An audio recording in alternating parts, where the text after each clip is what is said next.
الحمد لله نحمده ونصلي على رسوله الكريم اما بعد فاعوذ بالله من الشيطان الرجيم بسم الله الرحمن الرحيم يا ايها الذين امنوا كتب عليكم الصيام كما كتب على الذين من قبلكم لعلكم تتقون.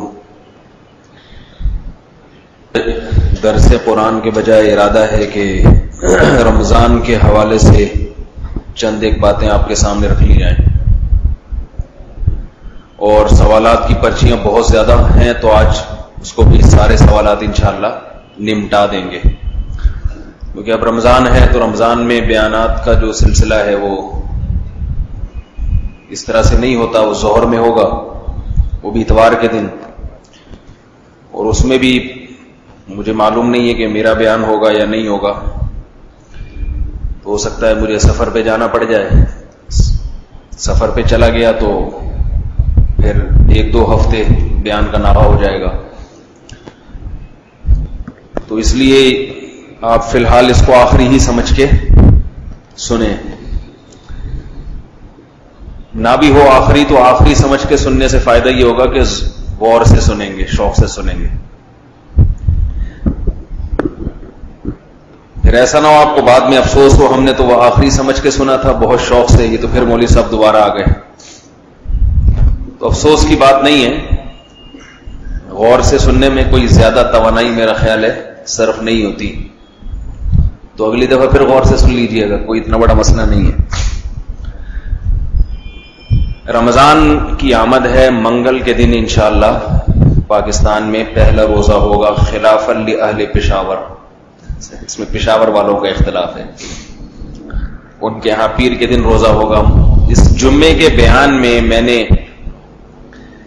پشاور میں جو ایک دن پہلے چاند کا اعلان ہوتا ہے اس کے بارے میں تفصیل سے کچھ دلائل سے بات کی ہے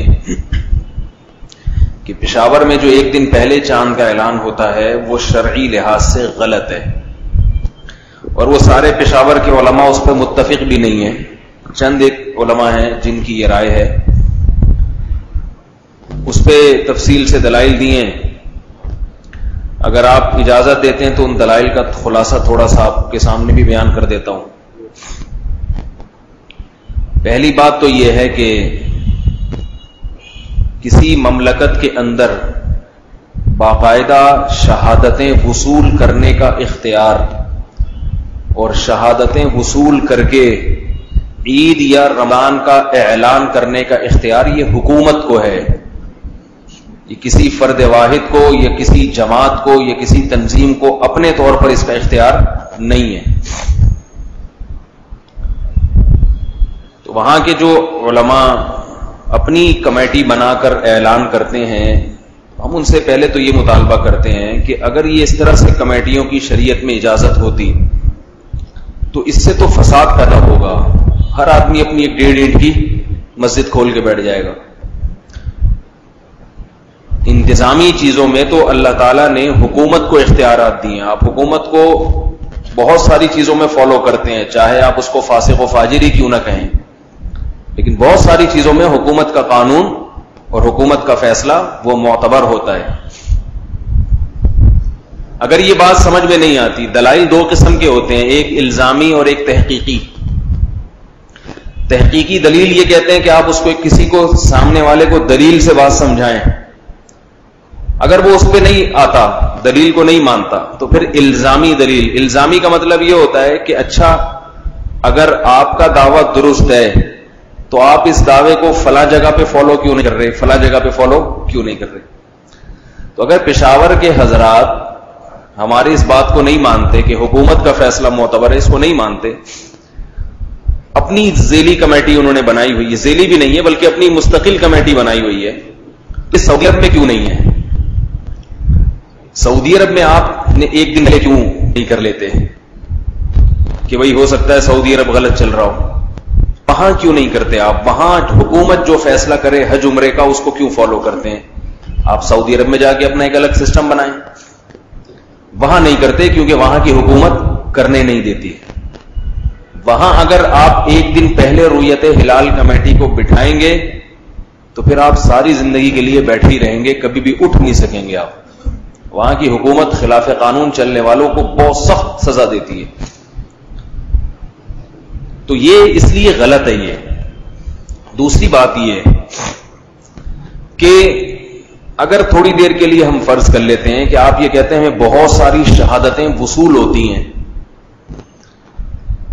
تو یاد رکھیے فلکیات کی روح سے بارہا ایسا ہوا ہے کہ علم فلکیات کی روح سے چاند کی پیدائش ہی نہیں ہوئی ہوتی. جب ایک چاند پیدا ہی نہیں ہوا ہے تو لاکھوں لوگ بھی اس کے دیکھنے کی گواہی دیں گے، وہ گواہی معتبر نہیں ہے. یہاں پر ایک یہ اشکال کیا جاتا ہے کہ شریعت میں سائنسی علوم پر حکم کا مدار نہیں ہوتا، بلکہ شہادتوں پر اور رؤیت پر ہے، دیکھنے پر ہے. لہذا ہم ماہر فلکیات کیا کہتے ہیں، کراچی یونیورسٹی کا کیا فیصلہ ہے، جامعۃ الرشید کے فلکیات کے ماہرین کیا کہتے ہیں، ہمیں اس میں نہیں پڑھنا ہے، ہمیں تو یہ دیکھنا ہے گواہیوں کا. یہ دعویٰ غلط ہے. اس لیے غلط ہے کہ فلکیات کی روح سے، یہ فلکیات ہے نا، یہ مشاہدے ہی پر مبنی ایک علم ہے، مشاہدے ہی پر مبنی ہے. فلکیات کی روح سے، سائنسی علوم سے اتنا اندازہ لگانا، اس حقیقت تک پہنچنا کہ ابھی گواہی کا وقت شروع ہوا ہے کہ نہیں ہوا، اس میں آپ سائنسی علوم سے مدد لے سکتے ہیں. اس کی مثال ایسے ہے جیسے ہم جو فجر کی نماز پڑھتے ہیں، ظہر کی نماز پڑھتے ہیں، عصر پڑھتے ہیں، مغرب پڑھتے ہیں، اصل میں تو شریعت نے مشاہدے پر رکھا ہے. سورج جب زوال زائل ہو جائے، جب ہر چیز کا سایہ 1 گنا ہو جائے، 2 گنا ہو جائے. لیکن اب ہمیں اس تکلف کی ضرورت کیوں نہیں ہے؟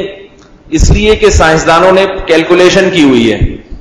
ماہر فلکیات نے کیلکولیشن کر کے ہمیں بتا دیا بھائی اتنے بج کے اتنے منٹ پہ سورج غروب ہوگا. چاہے تم جا کے دیکھ لو تو بھی غروب نظر آئے گا، نہیں دیکھتے تو بھی غروب ہے. تو ہم میں سے کوئی بھی اب سورج کو دیکھنے کی کوشش نہیں کرتا، انہی فلکیات کے ماہرین کے بنائے ہوئے نقشوں پر اعتماد کر کے سحری کا وقت بھی ختم کرتے ہیں، ظہر کا وقت شروع کرتے ہیں، عصر کا وقت شروع کرتے ہیں. وہاں یہ بات کیوں نہیں کہی جاتی کہ نمازوں کے اوقات میں ماہرین فلکیات کا اعتبار نہیں ہے؟ نبی صلی اللہ علیہ وسلم نے تو حضرت بلال کو حکم دیا تھا کہ مشرق کی طرف روشنی دیکھا کرو، جیسے ہی روشنی نظر آئے اذان دے دو، سحری کا وقت ختم ہو گیا ہے.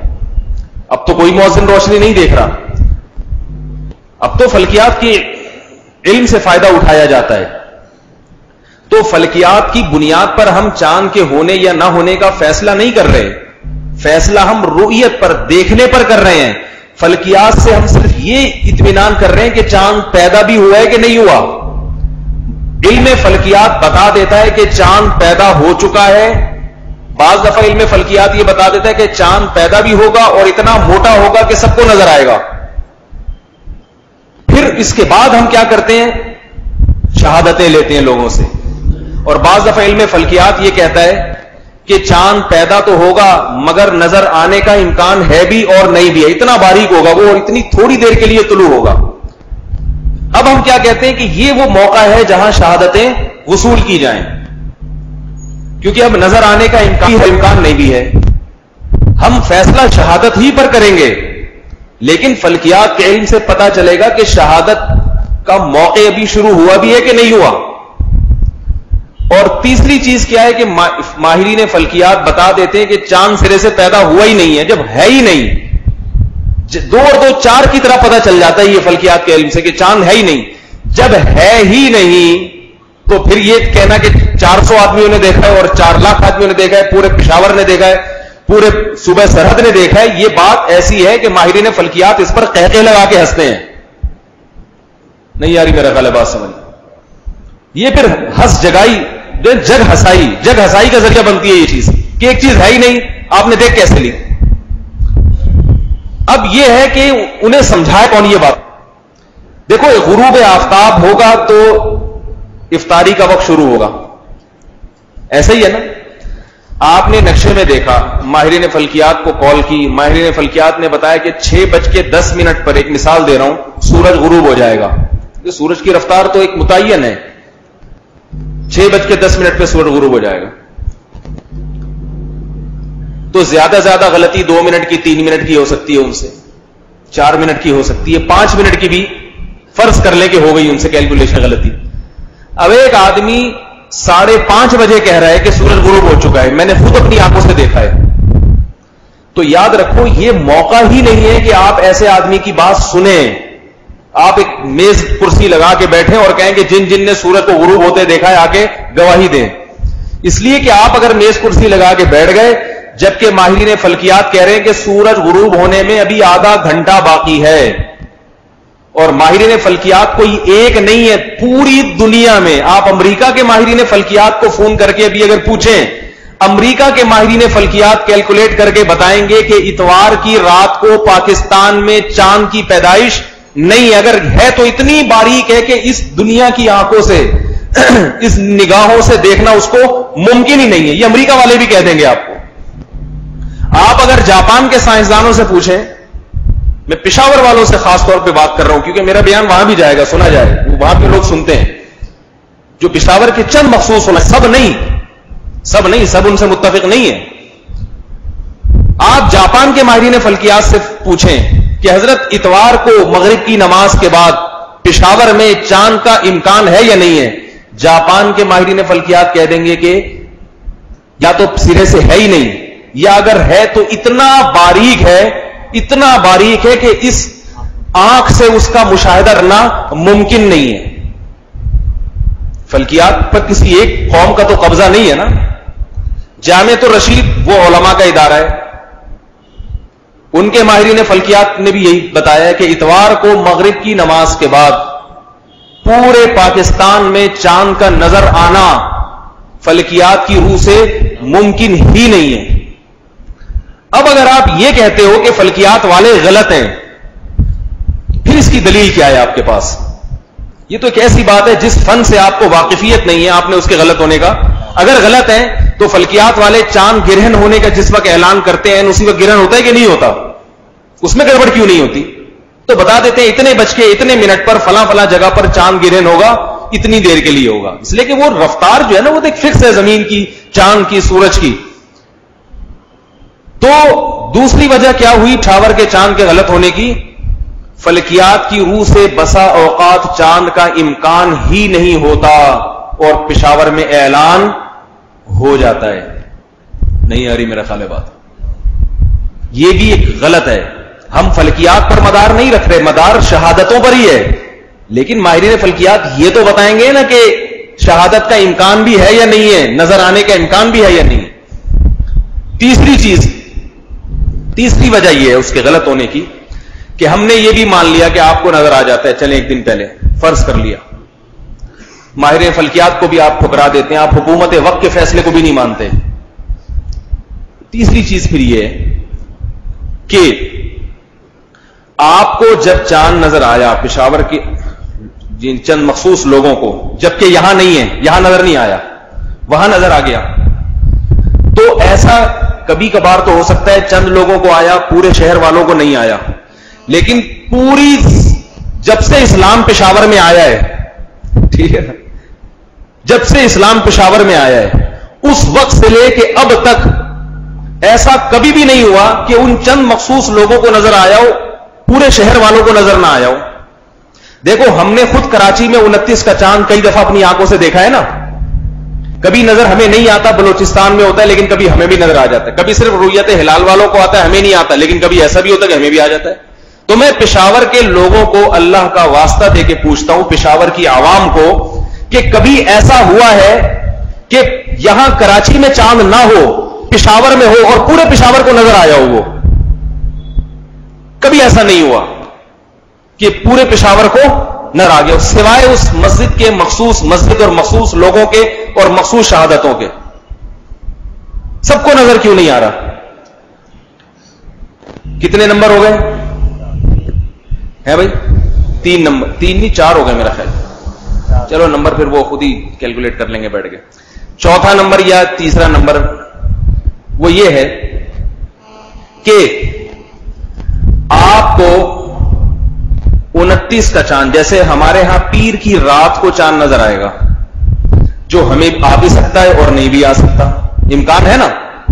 ہم ہلال کمیٹی پر اعتماد کر لیں گے, بھائی انہوں نے اعلان کر دیا ہو گیا تو ہم مان لیں گے کہ بھئی اگرچہ ہمیں نظر نہیں آیا مگر ان کو آ گیا ہے، لیکن اگلے دن ہمیں بہرحال نظر آئے گا. نہیں آ رہی بات سب؟ اگلے دن تو ہم سب کو لازمی، کیونکہ وہ دوسری کا چاند ہوگا. اگر اگلے دن بھی کسی کو نظر نہیں آ رہا، اس کا مطلب ہے کہ بھئی یہ دوسری کا چاند تو سب کو نظر آتا ہے نا. اس کا مطلب اگلے دن بھی نظر نہیں آ رہا تو اگلا جو چاند ہے جو ہمیں نظر نہیں آ رہا وہ پھر پہلی کا ہے. پشاور میں سینکڑوں مرتبہ ایسا ہوا ہے، درجنوں مرتبہ ایسا ہوا ہے.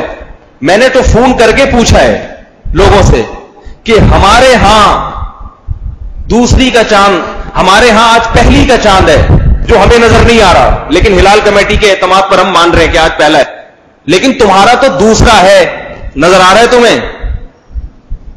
نہیں آ رہا. کہہ رہے ہمیں نہیں آ رہا. دوسری کا تو تمہیں کھلی آنکھوں نظر آنا چاہیے بھائی. کبھی آ بھی جاتا ہے، اس کا یہ مطلب نہیں ہے کہ اس دفعہ اگر آ جائے، ممکن ہے ہمارا جو پہلی کا چاند ہو پورے ملک میں نظر آ جائے، پشاور والوں کو بھی نظر آ جائے، یہ بھی ممکن ہے.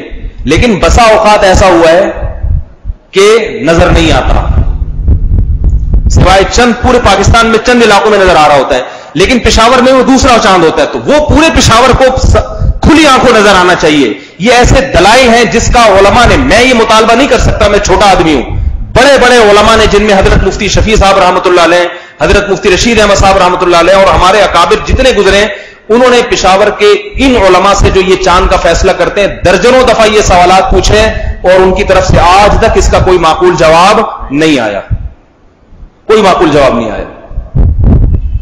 اور ایک آخری سوال، پانچواں یا چوتھا جو بھی ہے، وہ یہ ہے کہ اور تھوڑی دیر کے لیے فرض کر لیں کہ جی آپ کو دوسری کا بھی کبھی کبھار آتا ہے، کبھی کبھار وہ دوسری کا بھی نظر نہیں آتا، فرض کر لیں. تو سوال یہ پیدا ہوتا ہے کہ آپ کے ہاں اگر ایک دن پہلے ہی رمضان شروع ہوا تھا اور ذی الحجہ یعنی بقرعید کا مہینہ بھی ایک دن پہلے، تو یہ 2 مہینے اگر ایک دن پہلے ہو رہے ہیں تو باقی 10 مہینے بھی ایک دن پہلے کیوں شروع نہیں ہوتے؟ نہیں آ رہی میرا خیال ہے. باقی 10 مہینے بھی ایک دن پہلے شروع کیوں نہیں ہوتے؟ 10 محرم پورے پاکستان میں ایک ہی دن میں ہوتی ہے، 1 محرم پورے پاکستان میں ایک ہی دن میں ہوتی ہے، 12 ربیع الاول پورے پاکستان میں ایک ہی دن میں ہوتی ہے. اب آپ تھوڑی دیر کے لیے 12 ربیع الاول کو فرض کر لیں کہ 12 تاریخ ہماری بھی وہی ہے جو پشاور کی ہے، تو اس کا مطلب کیا ہوا؟ ربیع الاول جب ختم ہونے لگے گا، ربیع الاول جب ہمارے ہاں 29 کا ہوگا تو پشاور میں بھی 29 کا ہے، تو پشاور والوں کو یہ اتھارٹی نہیں ہے کہ وہ 28 کو چاند دیکھنا شروع کر دیں. نہیں آ رہی بات؟ چاند تو دیکھا کب جاتا ہے؟ 29 کو. تو وہ ربیع الاول ختم ہوا 29 کو، ربیع الثانی بھی ان کا ہمارے حساب سے شروع ہو گیا، رجب بھی ان کا ہمارے حساب سے، تو پھر شعبان بھی ان کا ہمارے حساب سے. جب شعبان ان کا ہمارے حساب سے تو پھر ہماری جب 28 ہوگی تو ان کی بھی 28 ہوگی. 28 کے بعد کبھی بھی شہادتیں وصول نہیں کی جاتی جب تک کہ پچھلے مہینے کے غلط ہونے کا فیصلہ نہ کیا جائے کہ پچھلا غلط دیکھا تھا. پچھلا اگر غلط دیکھا تھا نا اس سے رجوع ہوگا تو پھر آپ کو یہ اختیار ہے کہ آپ 28 کو چاند دیکھ سکتے ہیں. اگر آپ پچھلے پر ڈٹے ہوئے ہیں تو آپ کو 28 کے بعد چاند دیکھنے کی اجازت ہی نہیں. بھی مہینے حدیث میں تو 29 کے بعد چاند کی دیکھنے کا حکم ہے. تو اس حساب سے ہمارا جب 28 شعبان ہوگا تو پشاور کا بھی کیا ہوگا؟ 28 شعبان ہی ہوگا وہ. تو 28 کے بعد آپ کیوں چاند دیکھ رہے ہیں؟ بہت مشکل ہے آپ لوگوں کو بات سمجھانا. آ رہی ہے بھائی سمجھ میں؟ تو 28 کے بعد آپ کو نہیں دیکھنا چاہیے. اور اگر آپ کہتے ہیں نہیں ہم ایک دن پہلے ہیں تو پھر ہر چیز میں پھر آپ ایک دن پہلے جائیں. لیکن میں نے بتایا، اچھا بعض لوگ یہ بھی کہتے ہیں کہ نہیں میں نے اپنی آنکھوں سے دیکھا ہے. اول تو میں رؤیت کے بارے میں ایک اور بات آپ کو بتا دوں کہ جامعۃ الرشید کی طرف سے ماہرین فلکیات نے باقاعدہ یہ پورے پاکستان میں پہاڑوں کے اوپر اپنے افراد بٹھائے دیکھنے کے لیے کہ ہم بھی مشاہدہ کریں کہ شاید کوئی ایسا امکان ہو جاتا ہو. اس میں پشاور میں بھی بیٹھے تھے لوگ اور میں اس کا چشمدید گواہ ہوں کیونکہ اس کمیٹی میں اس وقت میں بھی تھا جو شہادتیں وصول کرنے کے لیے بیٹھا ہوا تھا کراچی میں, لیکن ٹیلی فون نمبر تھے. ہمارے افراد باجوڑ میں بھی تھے, پشاور میں بھی تھے, اور وہیں کے لوگ تھے. یہ نہیں کہ ہم نے یہاں سے کراچی والوں کو بھیجا ہو کہ آپ کہیں گے بھی ان کی نگاہیں کمزور ہوتی ہیں تو آپ نے اپنے بندے بھیجے, ان کو کیا نظر آئے گا. وہیں سے بندے جو ہمارے شاگرد ہیں, پشاور میں ہمارے بہت سارے شاگرد ہیں, سوات میں, مردان میں, ہر جگہ پر ہیں الحمدللہ. تو انہی کو جامعۃ الرشید نے پہاڑوں پہ, اونچی اونچی جگہوں پہ بٹھایا کہ بھائی تم نے دیکھنا شروع کرو, اور جیسے ہی تمہیں نظر آئے فوراً فون کر کے ہمیں اطلاع دو. ہم عصر کے بعد یہاں بیٹھ گئے تھے, اور بیٹھے سوائے مکھیاں مارنے کے ہمیں کچھ بھی نہیں آ سکتا. ہم رابطے میں رہے, بھائی کوئی نظر آیا اگر نہیں آئے, لیکن اعلان ہو گیا کہ کل روزہ ہے. پھر وہ سوال کہ بھائی چند لوگوں کو کیوں نظر آ رہا ہے؟ ہم جب بٹھا رہے ہیں اور آپ ہی کی قوم کے لوگوں کو بٹھا رہے ہیں, ان کو نظر نہیں آ رہا. البتہ بعض دفعہ ایسا ہوتا ہے کہ بعض لوگ کہتے ہیں کہ میں نے خود اپنی آنکھوں سے دیکھا تھا. تو یاد رکھو اس میں بھی شریعت کا حکم ہے کہ جس نے اپنی آنکھوں سے دیکھا ہے نا وہ رکھ لے, اس کا قول دوسروں پہ حجت نہیں ہے. یہ فقہاء نے مسئلہ کتابوں میں لکھا ہے. قوم تھوڑی ایک آدمی کے پاس جائے گی, قوم تو حکومت نے جب شہادتیں لی ہیں, میرے پاس تو ایسا نہیں آیا کوئی کیس کہ ہم نے وہاں بٹھایا اور اس نے کہا میں نے اپنی آنکھوں سے دیکھا. ہم نے تو جب بھی دیکھا کوئی بھی نہیں ہوا. تو وہ پھر جو ہے نا یہ بات وہاں سے شروع ہو جاتی ہے کہ بھئی ساری گڑبڑ یہاں سے شروع ہو رہی ہے کہ آپ کو یہ اتھارٹی دی کس نے ہے کہ آپ شہادتیں وصول کریں. فقہاء نے مسئلہ بیان کیا ہے کہ حکومت نے شہادتیں وصول کی, اور حکومت کو چاند کا فیصلہ, حکومت کو شہادتوں پر اطمینان نہیں ہوا, اور حکومت نے فیصلہ کر دیا کہ چاند نظر نہیں آیا, اور ایک آدمی نے اتفاق سے دیکھا اپنی آنکھوں سے, لیکن حکومت نے اس کی شہادت کو رد کر دیا. تو فقہاء کہتے ہیں اس کی شہادت چونکہ رد ہو چکی ہے, دوسروں پر حجت نہیں ہے, یہ خود روزہ رکھے گا, دوسرے اس کی شہادت کی وجہ سے روزہ نہیں رکھیں گے. تو اگر پھر بھی کوئی یہ کہتا ہے نا کہ مجھے نظر آ رہا ہے, تو وہاں علماء کو چاہیے بولے تجھے نظر آئے نا تو رکھ لے بھائی, تجھے نظر آیا ہے تو رکھ لے. بعض حضرات یہ کہتے ہیں کہ ہم سعودیہ کے حساب سے چلتے ہیں. تو اگر آپ سعودیہ کے حساب سے چلتے ہیں تو پھر آپ شہادتیں جمع کیوں کرتے ہیں؟ آپ یہ بولیں کہ یہ ہم مسجد میں بیٹھیں, لوگ آئیں گواہیاں دیں, یہ سیٹ اپ ہی غلط ہے. ہم مکہ مدینہ کے حساب سے چلیں گے. سعودی حکومت فیصلہ کرے گی تو چاند ہوگا, نہیں کرے گی تو نہیں ہوگا, ختم ہو گئی بات. لیکن یہ تو عجیب سی بات ہوئی نا کہ آپ یہ دعویٰ کریں ہم سعودیہ کے حساب سے چل رہے ہیں, لیکن آپ شہادتیں یہاں کی وصول کر رہے ہیں. تو یہ تو نہ ادھر کے نہ ادھر کے. اور دوسری بات میں ایک اہم بات آپ کو بتاؤں, یہ جو چاند کا فساد پیدا ہو رہا ہے یہ ہو کہاں سے رہا ہے؟ یہ بہت اہم پوائنٹ کی بات ہے سمجھنے کی. یہ ہو رہا ہے سعودی عرب کی وجہ سے. سعودی عرب کا جو چاند دیکھنے کا سسٹم ہے وہ غلط ہے. وہ نہ فلکیات کے معیار پہ پورا اترتا ہے اور نہ شرعی معیار پہ پورا اترتا ہے. اور میں آپ کو ایک عجیب بات بتاؤں, اگرچہ لوگ اس بات کو مانتے نہیں ہیں, ہندوستان, پاکستان, بنگلہ دیش اور برما, یہاں کا جو رؤیت ہلال کا نظام ہے نا یہ بہت مضبوط ہے. آپ کو اگر میری بات پہ یقین نہیں آتا, آپ کسی فلکیات کے ماہر سے, کچھ سعودی عرب میں کوئی فلکیات کا ماہر ہوگا نا, اس سے آپ پوچھیں کہ یہ جو مہینے کی ابتدا ہوتی ہے حقیقی معنوں میں شرعی لحاظ سے اور سائنسی بنیاد پر, یہ ہندوستان, پاکستان, برما اور بنگلہ دیش میں صحیح ہوتی ہے یا سعودی عرب میں؟ وہ کہے گا سائنسی بنیادوں پہ دیکھا جائے تو یہ ہندوستان, پاکستان میں صحیح ہوتی ہے. سعودی عرب میں گڑبڑ کیا ہوتی ہے وہ میں آپ سے عرض کرتا ہوں. اسی وجہ سے ہمارے علماء سعودی عرب کے سسٹم کو فالو نہیں کرتے, ورنہ شریعت میں یہ ہے کہ پوری دنیا میں ایک جگہ بھی چاند نظر آ جائے تو سب پر وہ حجت بن جائے گا, بشرطے کہ نظر آئے. سعودی عرب میں جو بڑا اشکال ہوتا ہے نا وہ یہ والا جو میں نے یہاں بھی آپ سے کیا تھا کہ اگلے دن کیوں نظر نہیں آ رہا. آپ سعودی عرب فون کر کے پوچھیں گے, وہ بتائیں گے ہمیں اگلے دن بھی چاند نظر نہیں آ رہا. نہ دبئی میں آتا ہے نظر, نہ عمان میں آ رہا ہے, نہ قطر میں آ رہا ہے, نہ ابوظہبی میں آ رہا ہے, نہ شارجہ میں آ رہا ہے, نہ مکہ میں آ رہا ہے, نہ مدینہ میں آ رہا ہے. اگلے دن بھی نظر نہیں آ رہا. تو اگلے دن کا چاند تو پوری دنیا کو نظر آتا ہے, یعنی جو اس ملک کے رہنے والے لوگ ہیں. ہمیں آتا ہے کہ نہیں آتا اگلے دن کا چاند؟ لیکن میں نے اس کا بھی تجربہ کیا ہے کہ ہمارے ہاں کل روزہ تھا, میں نے دبئی فون کیا, میں نے کہا آج آپ لوگوں کا دوسرا روزہ ہے, آپ کو دوسرے روزے کا چاند نظر آ رہا ہے؟ وہ کہتے ہیں ہمیں نظر نہیں آ رہا. اسے کہتے ہیں پنجابی میں گل ہی مک گئی. ٹھیک ہے, اسے کیا کہتے ہیں؟ گل مک گئی, ختم ہو گئی بات، 2 اور 2 4 کی طرح. تو سعودی عرب کا سسٹم بھی صحیح نہیں ہے. اور یہ صرف میں ہی نہیں کہہ رہا، وہاں کے بہت سے علماء بھی اس کے خلاف ہیں. سعودی عرب کے جو شیخ بن باز تھے، مفتی اعظم، ان کو بھی حکومت کے اس طریقہ کار پر اختلاف تھا. ان کا باقاعدہ تحریری فتویٰ موجود ہے. پھر ایک اور سوال ہوگا کہ مولوی صاحب یہ تو آپ نے اور ہی الجھن میں ڈال دیا ہے بھائی. ابھی ہم پشاور کو رو رہے تھے، آپ نے مکہ مدینہ کو کہہ دیا کہ ان کا سسٹم غلط ہے. تو پھر تو حج عمرہ، حج ہمارا پتہ نہیں ہو رہا ہے نہیں ہو رہا. ہمارے رمضان کی تراویحاں جو سعودی عرب میں عید جو منا رہے ہیں وہ کیا روزے کھا رہے ہیں. یہاں ایک اہم بات آپ کو بتاؤں کہ بعض مرتبہ کوئی قول دلیل کے لحاظ سے کمزور ہوتا ہے، کمزور، مگر شریعت میں حکومت وقت کے فیصلے کی اتنی اہمیت ہے کہ اس پر سب کا اتفاق ہے کہ اگر کوئی قول شریعت میں دلیل کے لحاظ سے کمزور بھی ہو لیکن حکومت اس قول پہ فیصلہ کر دے تو وہ نافذ العمل ہو جاتا ہے. پھر اس قول کو فالو کرنا واجب، وہ غلط ہو کے بھی صحیح بن جاتا ہے حکومت کے فیصلے کی وجہ سے.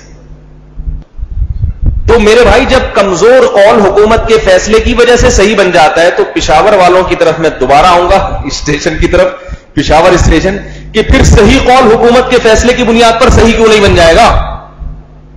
ہم سعودی عرب کو فالو کرتے ہیں، سعودی عرب جا کر کہ اگرچہ دلیل کے لحاظ سے ان کا قول کمزور ہے لیکن جب کمزور قول پہ بھی حکومت فتویٰ دے دے، حکومت فیصلہ کر دے تو اطیعوا اللہ و اطیعوا الرسول و اولی الامر منکم، قرآن کا حکم ہے کہ حکومت کی اتباع کرو.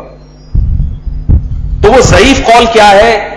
وہ ایک حدیث ہے، ایک روایت ہے تو وہ صحیح حدیث، لیکن اس کا یہ مطلب نکالنا ضعیف ہے، لیکن پھر بھی کچھ نہ کچھ مطلب نکلتا ہے اس کا. تو ہم نے کہا چلو کچھ ایک حدیث تو ہے نا ان کے پاس، بس اسی حدیث کی بنیاد پر ہم فیصلہ کر دیتے ہیں ٹھیک ہے صحیح ہے، جو کہ فیصلہ کر دیا حکومت نے وہ صحیح کیا. وہ کیا ہے؟ حدیث میں آتا ہے الصوم یوم یصوم الناس والفطر یوم یفطر الناس، روزہ اس دن جس دن لوگ روزہ رکھیں اور عید اس دن جس دن لوگ عید منائیں. نہیں آ رہی بات؟ ٹھیک ہے، جب سب لوگ متفق ہیں تو سب صحیح ہے اس پر.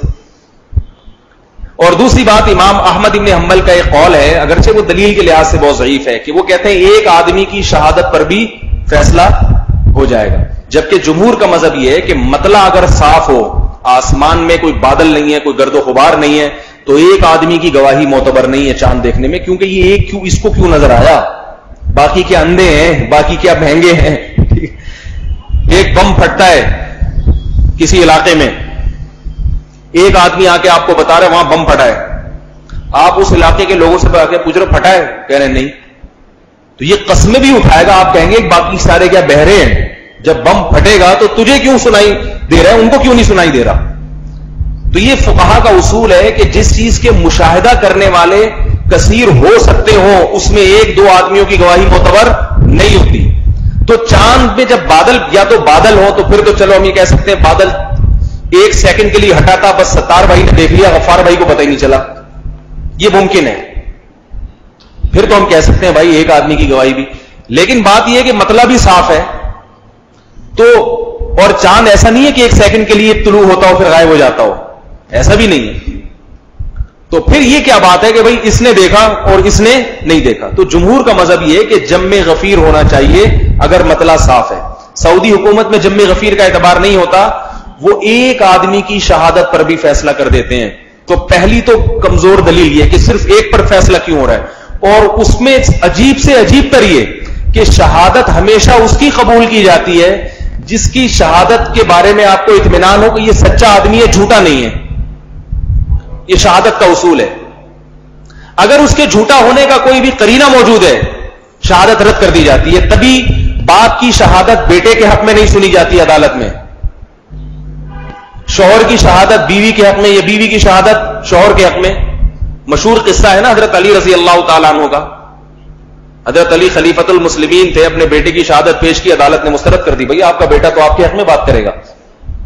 تو شریعت میں بھی ایسا ہی ہے کہ بھئی جو جس کا آپ سے مفاد ہے اس کی آپ کے حق میں شہادت قبول نہیں ہوگی. تو سعودی حکومت کیا کرتی ہے کہ پورے ملک سے ایک بھی شہادت موصول ہو جائے تو اس پر فیصلہ، اور ان کے ہاں قانون ہے جو چاند کی شہادت دے گا اس کو پیسے ملیں گے.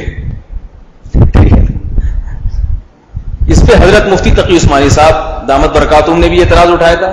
یہ کیسا نظام ہے؟ یہ تو تہمت کا ایک بہت بڑا ذریعہ ہے. لیکن بس وہ ہیں وہ مکہ مدینہ کے ہیں بھائی، ان کو کون کچھ کہہ سکتا ہے.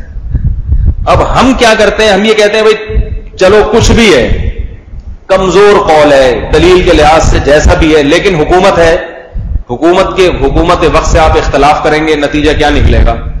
سعودی عرب میں بھی 2 حج شروع ہو جائیں گے، پشاور والوں کا الگ اور ملتان والوں کا الگ. یہ تماشا نہیں کرے گا پوری دنیا میں. بس ٹھیک ہے، اللہ کے نبی نے حکم دیا حاکم وقت کی اطاعت کرنے کا، قرآن نے حکم دیا، اور یہ فقہا کا اتفاقی مسئلہ ہے کہ حکومت کا غلط فیصلہ بھی صحیح ہے. ہاں 100% غلط نہ ہو، کچھ نہ کچھ اس کی لاجک بنتی ہو. یہ 100% غلط اس لیے کہہ رہا ہوں کہ بعض فیصلے حکومت کے ایسے ہیں جو فقہا نے بیان کیا ہے کہ وہ کالعدم سمجھے جائیں گے، ان کا شریعت میں کوئی اعتبار نہیں ہے، وہ بالکل شریعت کے خلاف جا رہے ہوتے ہیں، اس میں حکومت کی بات معتبر نہیں. تو یہاں تک کہ یہ جو 3 طلاق کا مسئلہ ہے نا، دیکھو اب عجیب مسئلہ ہے کہ امام ابو حنیفہ کے ہاں 1 طلاق بائن بھی ہوتی ہے. مثال کے طور پر ایک آدمی نے اپنی بیوی سے کہہ دیا تو مجھ پہ حرام ہے، 1 دفعہ کا، 1 طلاق ہوگی اور نکاح ٹوٹ جائے گا، کیونکہ حرام کا مطلب کیا ہوتا ہے؟ بالکل حرام. لیکن امام شافعی فرماتے ہیں کہ 1 طلاق ہوگی مگر رجوع کا حق ہوگا، نکاح ختم نہیں ہوا. تو اب یہ مسئلہ اگر عدالت میں لے کے چلے جائیں، اب عورت عدالت میں چلی گئی کہ میرے میاں نے مجھے 1 طلاق دی ہے اور میرا فیصلہ عدالت کرے. عدالت میں اتفاق سے جو جج تھا وہ شافعی مسلک کا ہے، تو اس جج نے فیصلہ سنا دیا کہ طلاق رجعی ہے، بائن نہیں ہے، مرد کو رجوع کا حق ہے. تو اس پر فقہائے حنفیہ بھی متفق ہیں کہ جج کے فیصلے کے بعد حنفی شخص کے لیے بھی حکومت کے فیصلے کو فالو کرنا جائز ہے. حالانکہ وہ مسلک حنفی کا تھا، اس کے مذہب کے مطابق 1 طلاق ہوئی اور نکاح ختم ہو گیا، لیکن جج نے شافعی مذہب کے مطابق فیصلہ کیا تو وہ فیصلہ حنفی پہ بھی نافذ ہوگا. سمجھ آ رہی بات؟ کیونکہ بہرحال شافعی مذہب بھی ہے، برحق مذہب ہے وہ. تو ویسے اگر جب تک عدالت نے فیصلہ نہیں کیا، حنفی مذہب اپنا مذہب چھوڑ نہیں سکتا ہے. لیکن فقہا نے لکھا ہے کہ آپ نے اگر 3 طلاقیں دی بیوی کو اور آپ عدالت میں چلے گئے اور عدالت نے اس کے کالعدم ہونے کا یا 1 ہونے کا فیصلہ کیا تو وہ فیصلہ معتبر نہیں ہے. سمجھ میں آ رہی ہے بات کہ نہیں آ رہی؟ پھر اس میں ہم یہ نہیں کہہ سکتے بھی اہل حدیث حضرات کا مسلک ہے یا ایسا ہے. وجہ اس کی یہ بیان کی ہے کہ اجماعی مسئلہ ہے یہ، اس میں اختلاف رائے کی گنجائش نہیں ہے. کہ قرآن مجید نے بھی واضح لفظوں میں بیان کر دیا کہ 3 طلاقوں کے بعد رجوع کا حق نہیں ہے. اس میں قرآن نے کوئی قید نہیں لگائی ہے کہ ایک وقت میں ہو 3 یا الگ الگ وقتوں میں ہو. یہ سب تکلف کر کے بعد میں بنانے والوں نے بنائی ہیں، چیزیں نکالی بھی ہیں. کسی کوئی ایسا کہتا ہے نا کہ قرآن میں کہیں بھی نہیں ہے اکٹھی 3 دو، تو میرے پاس لے آئیں، ٹھیک ہے نا اس کو. لیکن یہ لوگ آتے نہیں ہیں اس مسئلے پر، کبھی بھی بیٹھ کے بات نہیں کرتے، فوراً موضوع چینج کر دیتے ہیں. تو نہ قرآن میں کہیں ہے کہ 3 ایک ہوتی ہے، نہ حدیث میں کہیں ہے، نہ کسی ایک صحابی سے کوئی ضعیف سند بھی نہیں دکھا سکتے. تو یہ مسئلہ اتفاقی ہے، اس لیے فقہا نے بیان کیا ہے کہ طلاق بائن کے رجی ہونے کا اگر حکومت فیصلہ کر دے گی تو وہ تو معتبر ہوگا، لیکن 3 طلاقوں کے 1 ہونے کا فیصلہ حکومت کا کالعدم سمجھا جائے گا، اس لیے کہ یہ اسلام کے مخالف فتویٰ ہو جائے گا پھر یہ. تو خیر میں اصل بات کی طرف آتا ہوں. تو یہ حساب کتاب ہے کہ اگر پھر بھی میرے بھائی کسی کو نظر آ جاتا ہے، وہ واقعی آ رہا ہے، تو وہ رکھ لینا روزہ، لیکن وہ نہیں رکھے گا. ہمارے ایک دوست تھے، ان کے وہ بڑے باتونی تھے. ان کے سامنے کسی نے کہا کہ وہ رمضان جو ہے نا شعبان 30 کا ہو گیا، تو رؤیت ہلال کمیٹی نے فیصلہ کیا کہ آج چاند نہیں ہے، کل جو ہے نا پرسوں سے روزہ شروع ہوگا. تو وہ صاحب بیٹھے ہوئے کہنے لگے کھا گئے روزہ، 1 روزہ کھا گئے یہ لوگ ہلال کمیٹی والے. تو اس نے کہا آپ کو یقین ہے؟ کہہ رہا مجھے تو پکا یقین ہے کھا گئے. تو انہوں نے کہا ٹھیک ہے پھر کل آپ رکھ لیں 1 روزہ. جب آپ کو پکا یقین ہے کہ 1 روزہ کھا گئے ہیں تو پھر آپ رکھ لیں نا. نہیں رکھے گا وہ کبھی بھی. تو باتیں پھینکنے سے بہتر ہے کہ انسان خامخواہ کی باتیں نہ کرے. کھا گئے، یہ کر لیا، کوئی دلیل ہونی چاہیے. بعض دفعہ ایسا بھی ہوا ہے کہ غلطی سے کھائے ہیں، ایسا بھی ہوتا ہے، لیکن اگر کبھی ایسا ہوتا ہے تو پھر علماء کے پاس اس کو پیش کیا جاتا ہے. آپ کو یاد ہوگا چند سال پہلے دارالعلوم کرنگی نے فتویٰ دیا تھا کہ 1 روزہ احتیاطاً رکھا جائے. اس میں بھی یقینی نہیں کہا تھا، کیونکہ انہوں نے کیا کیا تھا کہ بہت جلدی فائلیں لپیٹ کے بند کر دی تھی کہ چاند نظر نہیں آیا، حالانکہ اس وقت شہادتیں موصول ہوئی تھی اور فلکیات کی روح سے بھی چاند کا پورا امکان موجود تھا. مگر انہوں نے 8 بجے جو ہے نا اپنے دفتر لپیٹ کے چلو بھی چھٹی ہو گئی. تو وہ ایک غلطی ہوئی ہے اور اس پہ لیکن ہنگامہ بھی بہت ہوا ہے. تو یہ غلطی کرنا ان لوگ کے لیے اتنا آسان بھی نہیں ہوتا، کو پکڑنے والے بھی پیچھے ہوتے ہیں. اب یہ نہیں ہوتا کہ ایک غلطی کو بنیاد بنا کے آپ کہو کہ میں فیصلے کوئی نہیں آئندہ کبھی بھی نہیں مانوں گا، یہ نہیں ہوتا. یہ پھر اس کا مطلب پھر یہ ہوتا ہے کہ اب آپ غلطیوں پہ غلطیاں کرتے چلے جاؤ. تو اور سعودی عرب سے تو یہ بہت ہوتا رہتا ہے. سعودی عرب میں چونکہ سسٹم صحیح نہیں ہے نا. اب سعودی عرب میں ہوتا پتہ ہے کیا ہے؟ اب انہوں نے ایک آدمی کو جلیبیاں کھلائیں, اس نے اعلان کر دیا ہاں بھائی چاند ہوگا. جلیبیوں کا ڈبہ لے کے بیٹھے, وہ آیا پوچھنے کے لیے کہ چاند ہو گیا, یہ لو خوشی سے مبارک ہو. حالانکہ وہ چاند ہوتا ہی نہیں ہے. بہت ہوا ہے. میں جب حج پہ تھا 2000 پتہ نہیں 12 تھا 13 تھا, مجھے صحیح یاد نہیں, 2013 میں شاید حج کیا میں نے, یا 14 میں کیا ہوگا واللہ عالم. تو جب میں نے حج کیا تو میں 10 محرم کو سعودی عرب میں ہی تھا. میں جب 10 محرم کو سعودی عرب میں تھا, میری روانگی 10 محرم ہی کو تھی, تو مجھے دل چاہ رہا تھا روزہ رکھنے کا کہ 10 محرم کا روزہ مجھ سے قضا نہ ہو جائے. اب جب لیکن تھکاوٹ اتنی 3-4 دنوں سے نیند نہیں پوری ہوئی تھی میری, وہ نیند ہی نہیں آ رہی تھی مجھے, کچھ عجیب سی تھکاوٹ ہو گئی تھی, بہت پریشان. بالآخر میں نے کہا سفر بھی ہے اور نیند بھی ہے اور دماغ نہ خراب ہو جائے بالکل ہی, تو روزہ میں نے چھوڑ دیا. اب 10 محرم کو جب میں کراچی پہنچا ہوں تو پتا چلا سعودی عرب میں حکومت نے فیصلہ کیا کہ اگلے دن 10 محرم ہے. 10 محرم کیا ہے؟ اگلے دن ہے. تو ہم نے کہا چلو شکر ہے ہمارا 10 محرم چھوٹا نہیں. لیکن پاکستان میں 10 محرم پہلے گزر چکا تھا, وہ تو ایک دن حساب نہیں, سوری, پاکستان میں 10 محرم ایک دن بعد آتا ہے. تو میرے سامنے یہ, میں نے بتانے کا مقصد یہ ہے کہ میرے سامنے یہ ہوا ہے کہ سعودی حکومت نے, حالانکہ حکومت کے ذرائع وسائل تو بہت مضبوط ہوتے ہیں, ان سے غلطی کا امکان کم ہوتا ہے, اس لیے پشاور والوں سے خاص خصوصی گزارش ہے کہ آپ کو اللہ کا واسطہ, آپ بھی علماء ہیں, جو خاص علماء ہیں, سب کی بات نہیں کر رہا, جو مخصوص لوگ جو چاند کے ایک دن پہلے اعلان کر دیتے ہیں, ان سے خصوصی گزارش ہے کہ امت کو توڑنے کی کوشش نہ کریں, امت میں جوڑ پیدا کریں. تماشا بنتا ہے, مذاق بن جاتا ہے عجیب سے. آج ایک خاتون کا فون آیا کہ میرا گھر مسجد سے ملتا ہے, مسجد میں عید ہو رہی ہوتی ہے, ہم نے یہاں روزہ رکھا ہوا ہوتا ہے. میں نے کہا کیوں, آپ لوگ پھر اسی کے حساب سے کہیں, وہ ادھر والے جو ہے نا وہ پھر وہ وفاق کے حکومت کے حساب سے چل رہے ہیں, ہمارے لیفٹ سائڈ والے, رائٹ سائڈ والے پشاور کے حساب سے چل رہے ہیں, لیفٹ سائڈ والے حکومت کے حساب سے چل رہے ہیں. اور بعض جگہوں پر تو 2 حساب کتاب چل رہے ہیں, 2 دن پہلے بھی ہو رہا ہے. تو یہ عجیب سا ایک مذاق سی بن جاتا ہے, تماشا سا بن جاتا ہے. اس لیے جو پاکستان کی حکومت کا ایک فیصلہ ہے, جو اور کمال کی بات یہ, اگر ہلال کمیٹی غلط اعلان کر رہی ہے تو ہندوستان کی بھی کیا غلط کر رہی ہے, اور بنگلہ دیش کی بھی کیا غلط کر رہی ہے, برما کی بھی کیا غلط کر رہی ہے. اکثر و بیشتر اکثر بنگلہ دیش کی جو کمیٹی کا فیصلہ ہوتا ہے وہی پاکستان کا بھی ہوتا ہے, وہی ہندوستان کا بھی ہوتا ہے, وہی برما کا بھی ہوتا ہے, حالانکہ ان کا آپس میں کوئی لنک نہیں ہوتا. بالکل آزاد یہ چاند کا مشاہدہ کرتے ہیں. تو جب اتنا بڑا ایریا, اس میں چاند میں اختلاف نہیں ہوتا, تو ایک درمیان میں اس خطے سے کیا پشاور کیا کوئی اور بر اعظم میں آتا ہے کیا؟ آپ کہتے ہیں پہاڑی علاقہ, تو کیا برما میں پہاڑ نہیں ہے کیا؟ کیا ہندوستان میں کشمیر نہیں ہے کیا؟ ہندوستان کی کمیٹی کا جو فیصلہ ہوتا ہے وہ اکثر و بیشتر ہماری طرح ہی ہوتا ہے, ہمارے جو پاکستان کا ہے. تو یہ کیا بات ہے, یہ سارے غلط ہو گئے. مجھے پشاور سے فون آتے ہیں کہ کیا پشاور کے علماء غلط ہیں کیا؟ مولوی صاحب جو آپ یہ بات کر رہے ہو, میں کہتا ہوں ایک تو پشاور کے سارے علماء آپ کے فیصلے سے متفق نہیں ہے, اس لیے سارے پشاور کے علماء کو نہ لے کر آؤ. اور اگر آپ یہ کہتے ہو کہ یہ پشاور کے چند علماء, اگر آپ یہ کہتے ہو یہ بھی بڑے بڑے علماء ہیں, تو ٹھیک ہے, ہمارے سر کا تاج ہے, ہم کچھ بھی نہیں ان کے مقابلے میں. لیکن اگر آپ ان کو ٹھیک کہتے ہو تو اس کا مطلب ہے کہ یہ پھر باقی سارے جتنے پاکستان کے جتنے بھی ہیں, جن میں پٹھان بھی ہیں, پنجابی بولنے والے بھی ہیں, کیونکہ بعض لوگ اس کو قومیت پہ لے کے جاتے ہیں. میں نے پچھلے سال اس موضوع پر بیان کیا تو ایک صاحب نے مجھے واٹس ایپ پہ اتنی گالیاں لکھ کے بھیجی, اور اس کو پٹھان مہاجر کا مسئلہ بنا لیا انہوں نے. مجھے کہنے لگے تم دیکھو مہاجر قومی موومنٹ اور مہاجر لوگ کیا کر رہے ہیں, اور تم پٹھانوں کو برا کہہ رہے ہو, مہاجروں کو. میں نے کہا اللہ کے بندے, اللہ کے عذاب سے ڈرو. اس کو مہاجر اور پٹھان کا اس سے کیا تعلق ہے بھائی؟ لیکن شرپسند آدمی ہے وہ. میں یہ نہیں کہتا کہ پشاور کے لوگ ایسے ہوتے ہیں, شرپسند لوگوں کو اس سے موقع ملتا ہے. اب اس کو لسانیت پہ لے کے جا رہے ہیں وہ. اب وہ اردو بولنے والوں کے خلاف اس کا پورا بیان, اور جناب یہ تم لوگ متحدہ یہ کر رہی ہے, متحدہ یوں کر رہی ہے, فلانا یہ کر رہا ہے, اور وہ لندن میں بیٹھا ہوا ہے اور یوں کر رہا ہے, اور تم ہم لوگ پہ اعتراض کر رہے ہو. ارے بھائی مسئلہ کیا ہو رہا ہے, اور کدھر کی کدھر لے کر آ رہا ہے تو. میں نے اس کا جواب نہیں دیا, اس لیے کہ جاہل آدمی کا بات کا کیا جواب دے انسان. تو مفتی زرولی صاحب بھی تو پٹھان ہیں,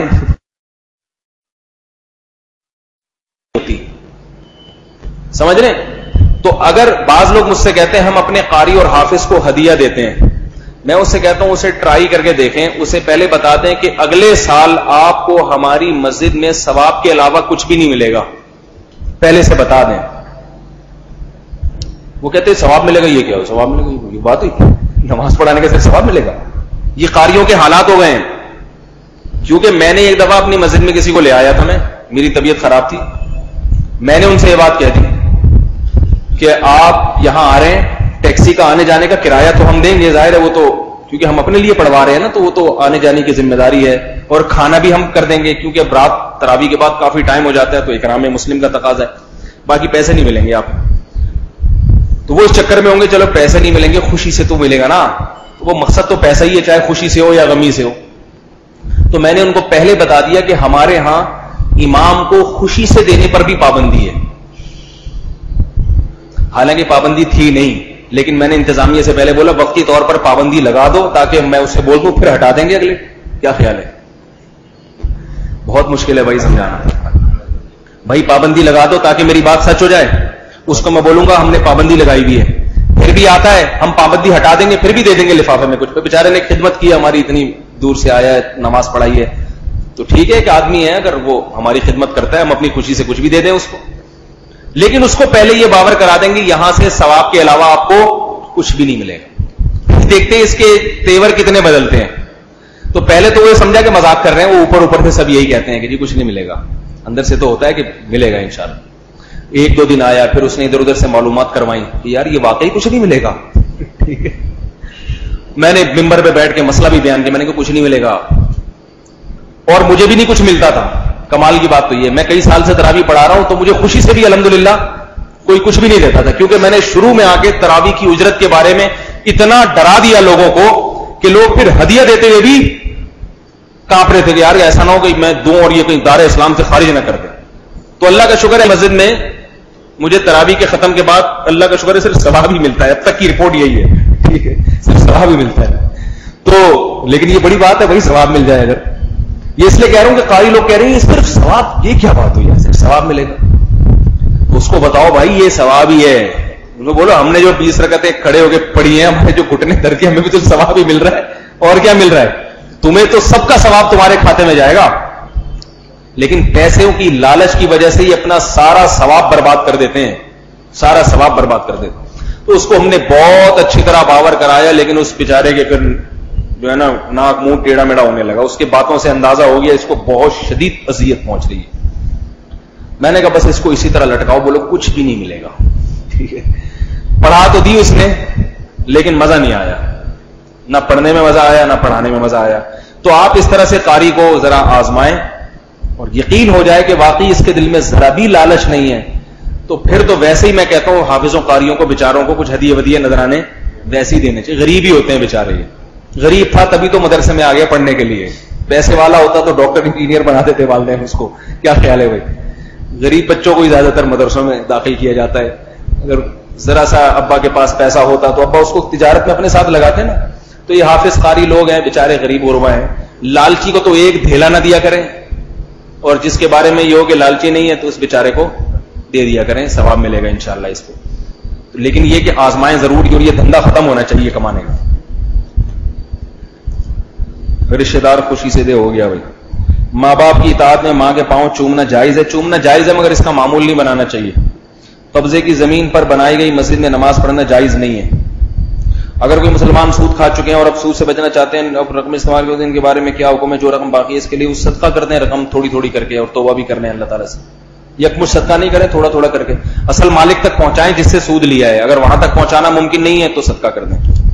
ہماری بیمار اور حاملہ خواتین اپنے علاج ٹیسٹ چیک اپ کے حوالے سے ڈاکٹر سے رجوع کرتی ہیں. انڈیا سے خاتون نے سوال پوچھا ہے.